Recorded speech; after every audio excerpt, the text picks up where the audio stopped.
Hey everyone, welcome to Lighthouse Channel. Today we're going to go over some techniques. I'm Coach Jessica. I have Dejan here, my uke, and we're going to show you some basic passing for beginners. Today we're going to go over what is called the X pass in no-gi. The reason it's called the X pass is you end up with your arms looking like an X, and it's really cool because it leads to nice back control or the ability for a back take. So, if you're ready,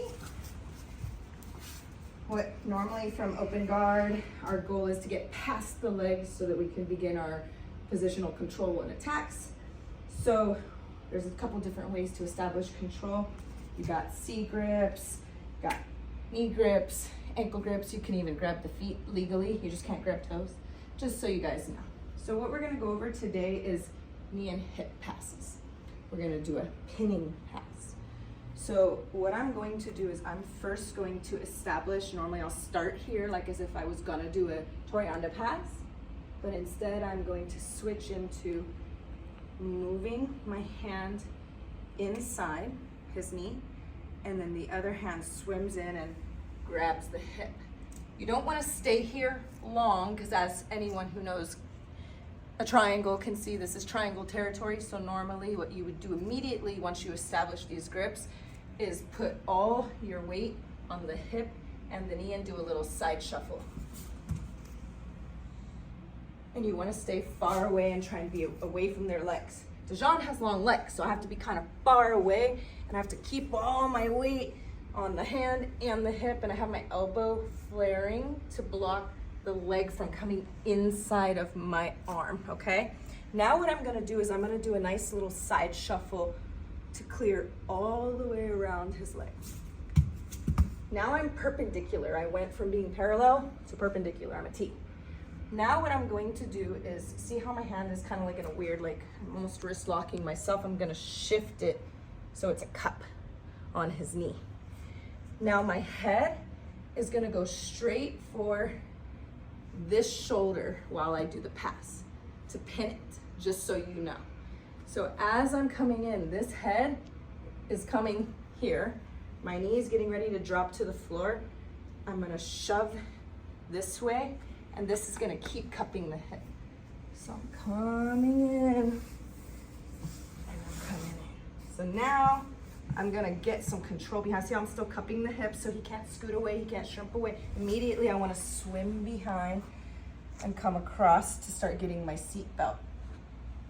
Grab my hand, always grab the hand that's gonna be the choking hand, because if he grip fights and takes this hand away, I still have a choking hand. If I was this way and he takes my top hand away, now I only have an arm. I'd prefer a neck, okay? So always make sure you're grabbing the hand that's gonna do the choke. From here, what you're gonna wanna do is just really bring your elbows into yourself using your lat muscles, okay? So from here, bring everything in, and then get your ear to their ear, and then from here, kind of depends on what you want to do, and we'll go over that next. But let me kind of go over the pass a couple more times. So I normally start like I'm gonna do a basic pass. This time we're actually gonna go this way. I'm gonna switch it up on you guys. So hand inside, sorry about that slap, hand on the hip, side shuffle in all of the weight on the knee. I would say probably I'm like 70 here and maybe like what, 30 here? About 70-30 in terms of weight distribution. I don't really have any weight on my feet. That's why I'm on my toes. Shuffle around until I'm a T. And then if they start like creating frames, like if Dejan frames on my shoulder, like puts his two hands on my shoulder, that's when you would use your head to kind of like push it away as you come in for your pass.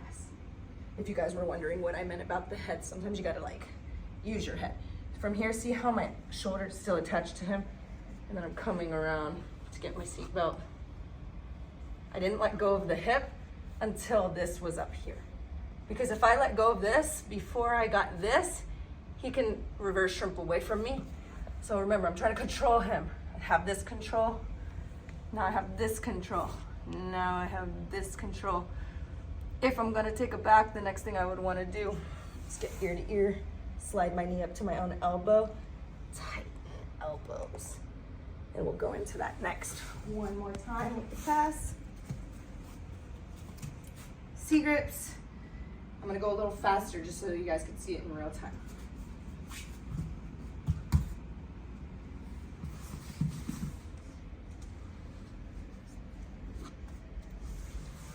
Now we're gonna go into a little bit of the back take mechanics. So keeping my elbows tight, and notice how I brought this knee all the way up to my elbow. And they're touching. It's even past it. This knee is still behind his hips. Now what I'm gonna do is I'm gonna just put my knee on his hip. It's just hanging out there. I still have everything nice and tight, ear to ear.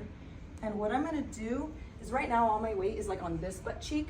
I'm not gonna pull back, I'm gonna sit that way onto that butt cheek. So I'm here. He's connected to me because my elbows are tight. So all I really have to do right now is fall to this butt cheek and then bring my leg out and turn it into a hook as I'm falling. And then depending on, you know, if they block the hook or not, you either bring it in. But I don't always like to do that right away. Sometimes I like to kind of put the knee up here and kind of grab them and bring them closer to me and then put my hook in. Don't ever cross your feet. They'll break your ankles. Keep them uncrossed. Trust me. It's not fun unless you have like Paulo Meow ankles, okay? And always make sure you stay ear to ear with your opponent, because as I start getting away from him, he now has space to escape. That's the drill. You gotta keep everything tight, okay? Thank you very much, everybody. Thank you.